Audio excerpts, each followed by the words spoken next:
Hello guys, welcome back to my channel.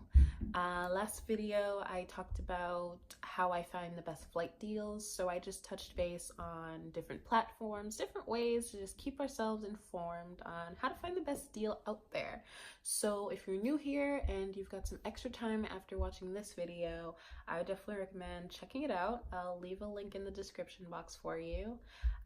Basically because this video today is part 2 to that. So we're going to talk about how to save even more money once we're deciding where to fly and once we're ready to buy that ticket. So I am the Broke Black Traveler. My name is Kai Bernard and I'm here to teach you guys how to travel broke AF. So let's get started. So come and fly away with me.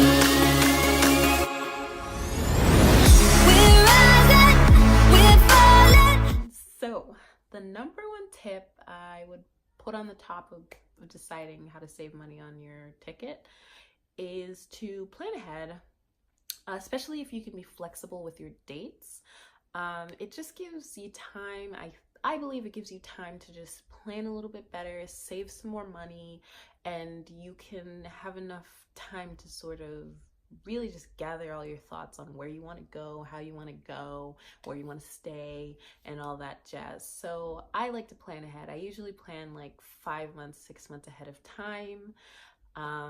It just sort of depends like where you're flying out to. If it's like, you know, close around you, then and you have like enough money saved or something, then go ahead, book a flight, you know, like a month in advance or something. But for us broke travelers, you know, I don't know, I think it gives us time to save up and plan. So that's one of my number one tips for sure.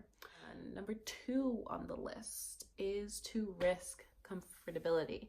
So we bought the ticket, we're ready to go. Okay, like we're on that page, you know, okay. And especially budget airlines, when you buy from budget airlines such as like Spirit or Frontier or Viva Air or Air Asia, stuff like that, they make their money basically by using add-ons. So an add-on, I would say, is like picking your seat. I know some people are claustrophobic and they're picky, they don't want the middle seat, but you will save so much money if you just let the airline pick your seat for you. Like, I know, like we see the first class people like reclining their chair with like a glass of champagne in their hand, watching, you know, TV on their freaking like flat screen, and they've got all this leg room and we're just like walking by them like, I hate you. First class is first class for a reason. People pay money to sit in first class because they want to be comfortable.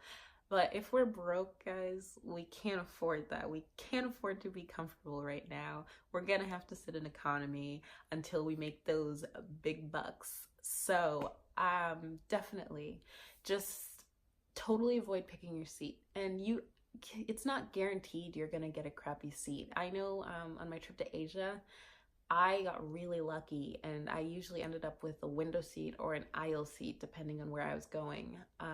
Another thing is too, once everyone is settled and everyone has sit down, strapped their seatbelt, they're sort of waiting for the plane to go off, pull a flight attendant over and you can ask them and be like, hey, you know, is it possible if I can switch seats? Especially if you're traveling with someone, you guys are trying to save the money and you guys decide to sit separately. Most of the time, once everyone is seated and there's a few extra seats, the flight attendants really won't mind, you know, helping you guys out to sit together or helping you out to find a more comfortable seat if you get stuck with, you know, a crappy, uncomfortable seat.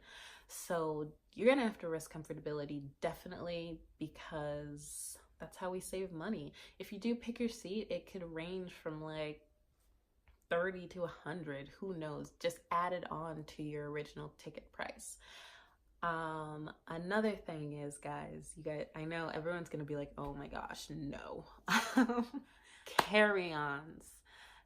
I used to be just like you, where I needed a big suitcase. I needed to check it on, like I need to check in my bag, here we go. That's awful.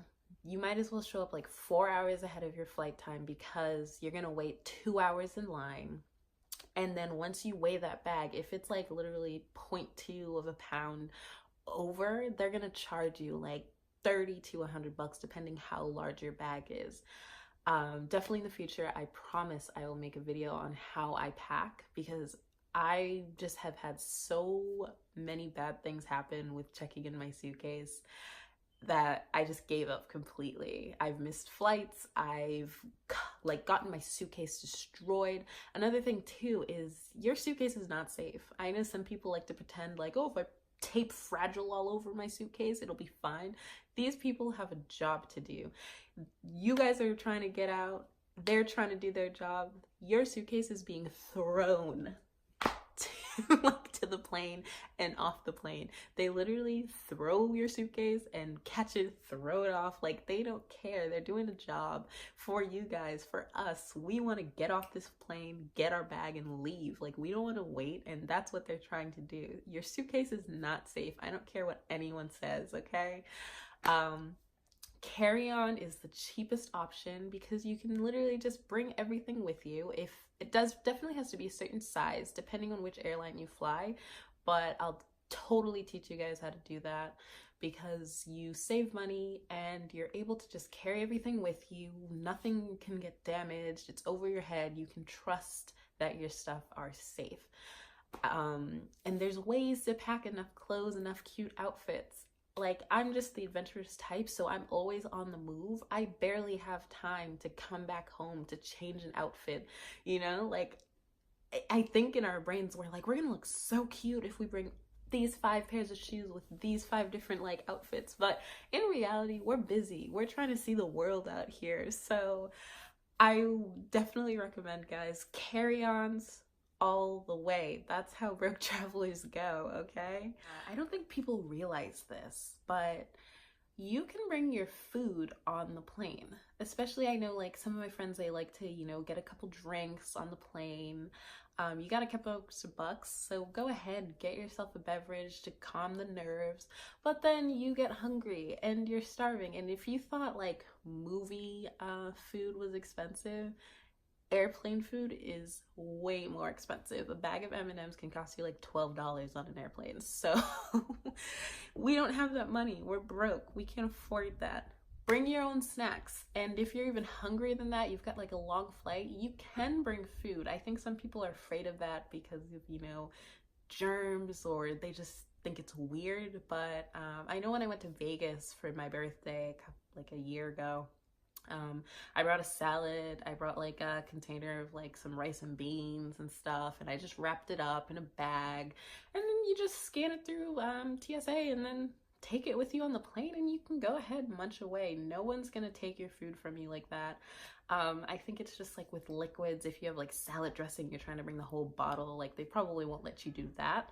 But you can pack snacks and some food with you to save some money, so you're not like, you know, eating a lot of airline foods and all that jazz. I know you like go through TSA and then it's like, oh, okay, time to eat, and all the food is like $20 and up. Like, we are broke.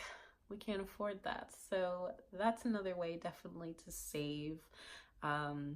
That's like an add-on too when you're through like budget airlines. They'll be like, add a meal, and it's like $30, and it's like, oh, okay. And granted, the meal is like some microwave astronaut food. Like, I don't know how they do it. It's amazing, and the food is great when you're like starving on a 12-hour flight. But if we can avoid it, that would be great. So that's definitely another tip on how to save some money. I just want to say that the only thing holding you back is you when it comes down to traveling. So risk it all. If you finally see that flight deal where you're like, oh my gosh, this is so cheap to go here, I've always wanted to like travel here, risk it. Just, you know, if you got the extra bucks in your paycheck, go ahead, buy the ticket, and just plan. There's definitely ways to do it. I'll talk more about it, and you can always slide in my DMs and everything and ask me questions, but you gotta risk it all for sure. So those are just a few tips on how I save a few extra bucks on buying my ticket and deciding where to fly and whatnot. So if you guys have any other questions and I didn't really like explain enough, please let me know, because I'm here to help you out. So if you like this video, definitely like it. Please subscribe, because I'm gonna have more coming out for you, more tips and tricks. Share this video so we can help the world travel broke, okay? Thank you for watching, and I will catch you next time. Come and fly, come and fly, come and fly.